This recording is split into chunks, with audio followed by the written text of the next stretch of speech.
Le sujet agricole, en fait, c'est un sujet qui peut permettre de repenser le monde de façon peut-être paradoxalement plus facile que beaucoup d'autres. Que l'action de l'énergie. Parce qu'en fait, c'est un sujet où chacun se sent concerné. Et manger reste une des activités autour de laquelle on peut réunir des gens qui, a priori, auraient du mal autrement à dialoguer parce qu'elles n'ont pas réellement un objet commun.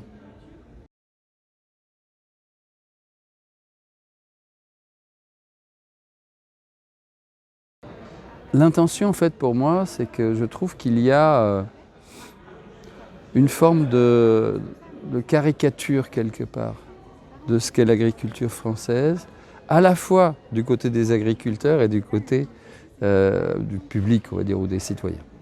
En fait, il y a une forme de méconnaissance assez grande et du côté des agriculteurs, en fait, comme s'ils essayaient de se camoufler derrière quelque chose pour continuer à être ceux qu'ils sont devenus dans les années 60, c'est-à-dire des exploitants agricoles,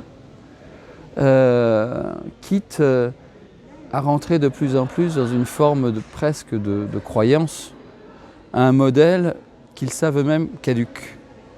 Et donc, je voulais montrer un petit peu à quoi ça conduit, cette situation, et puis se poser la question un peu de ce qu'on pouvait faire pour aller vers une transformation de l'agriculture qui aille beaucoup plus dans le sens d'une pensée écologique de l'agriculture. Il y a un an, à peu près, c'est en novembre 2019, il y a eu une espèce de mouvement de colère des agriculteurs contre ce qu'ils ont appelé, enfin ce que leurs organisations ou leurs communicants ont appelé l'agribashing.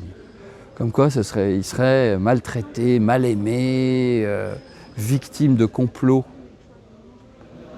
Et le paradoxe, c'est que dans le même temps, il y a eu beaucoup d'enquêtes.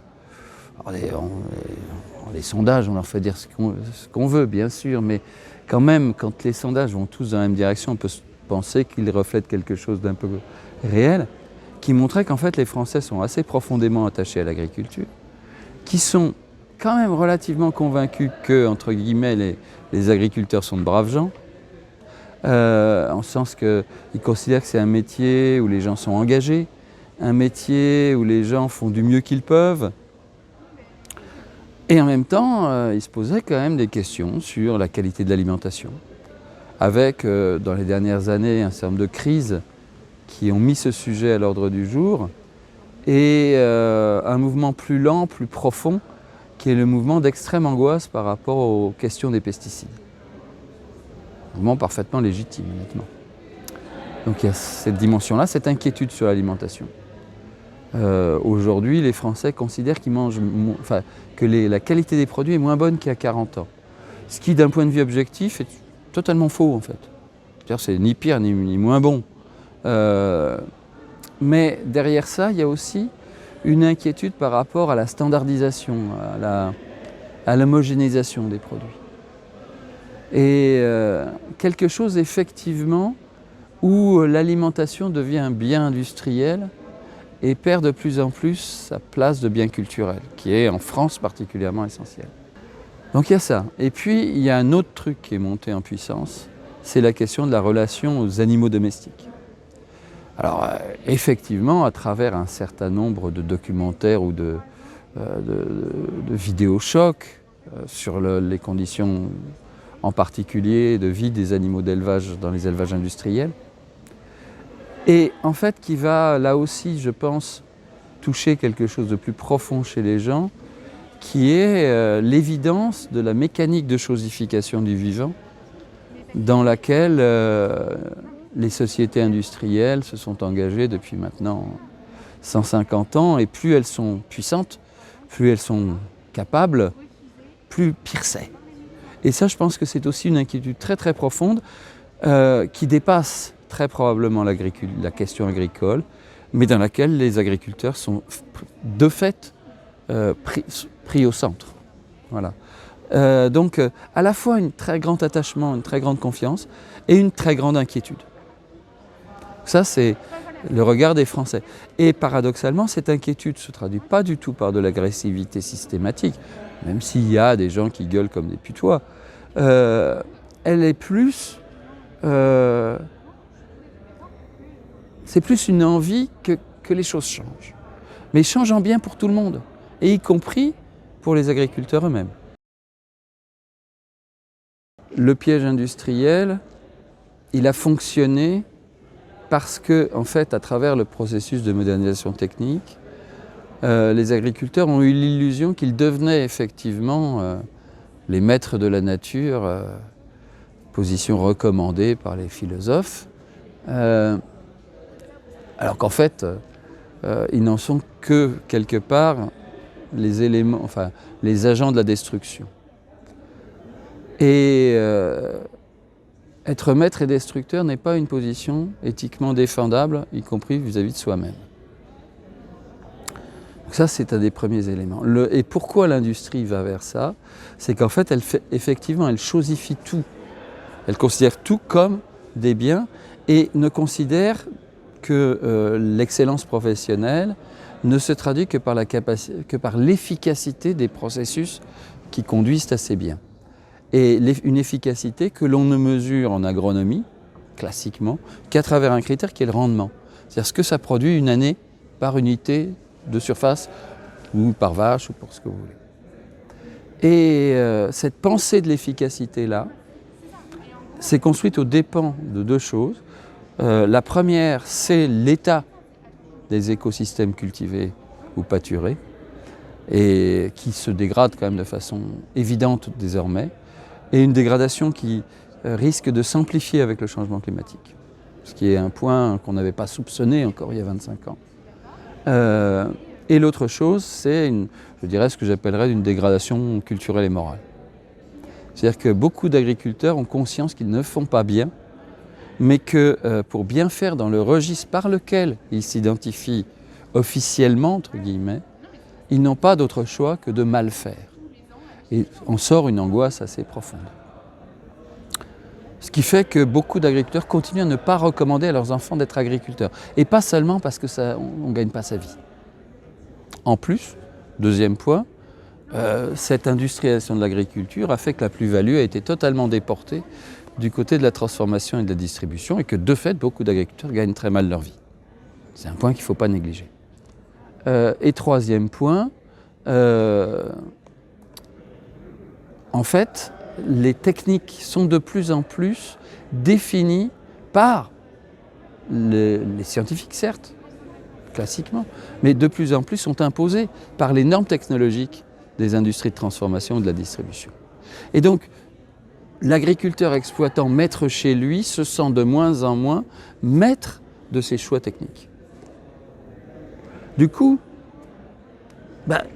si on veut changer les choses, c'est-à-dire si on veut résoudre cette équation qui est à la fois culturelle, écologique, économique, il faut en fait donner les moyens aux agriculteurs en quelque sorte de se réidentifier, de se redonner peut-être une nouvelle identité.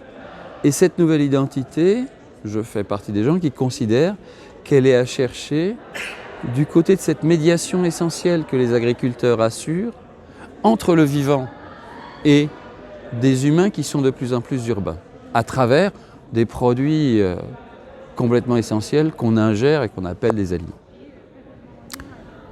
Et pour ça, il faut qu'ils apportent la preuve de la qualité de cette médiation. Et cette preuve, elle passe par la transformation des pratiques agricoles de façon à faire avec la nature et non plus contre elle comme on l'a fait dans les 50 dernières années. Ça, c'est le premier point. Et le deuxième point, à revendiquer ouvertement cette place de médiation entre nature et société. Et à ce moment-là, ça signifie que le changement, il est à la fois... Enfin, la dimension éthique du changement va être considérable. Mais pour y arriver, le problème, c'est qu'on doit faire passer des gens d'un fonctionnement et d'un état de structure d'exploitation qui est celui d'aujourd'hui et qui est totalement formaté par cette logique industrielle à un autre format en quelque sorte. Et pour ça, il faut que, quelque part, cette réidentification des agriculteurs soit non pas un projet des agriculteurs tout seuls dans leur coin, mais un projet de la société tout entière et donc un projet politique. Et donc il faut des politiques dont l'ambition soit cette transformation totale de l'agriculture, au bénéfice des mangeurs, au bénéfice des contemplateurs de paysages, au bénéfice des citoyens et au bénéfice des agriculteurs eux-mêmes.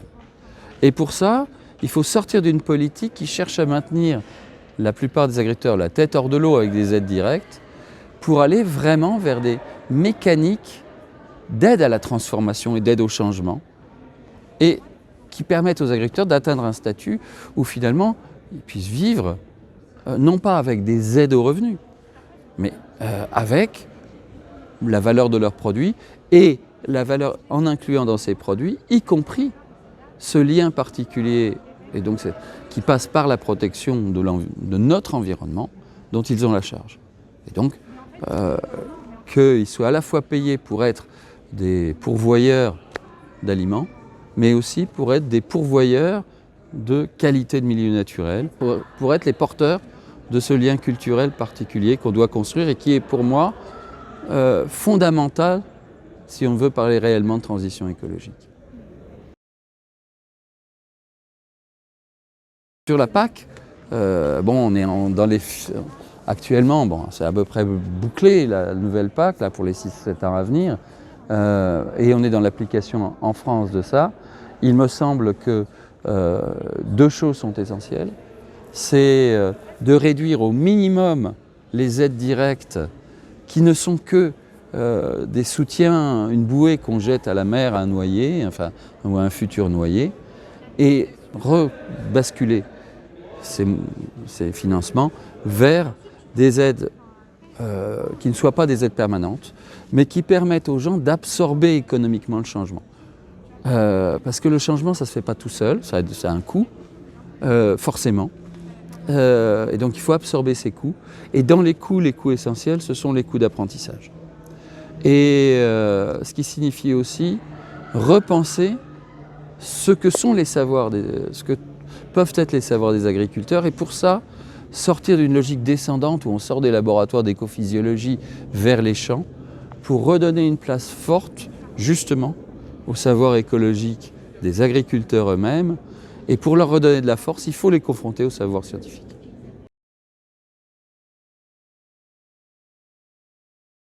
En termes de coûts pour les consommateurs, il y a quelque chose comme une aberration. L'agriculture biologique, quand elle est bien faite, en fait, elle consomme beaucoup moins d'intrants. Donc les coûts intermédiaires de la production sont plus faibles.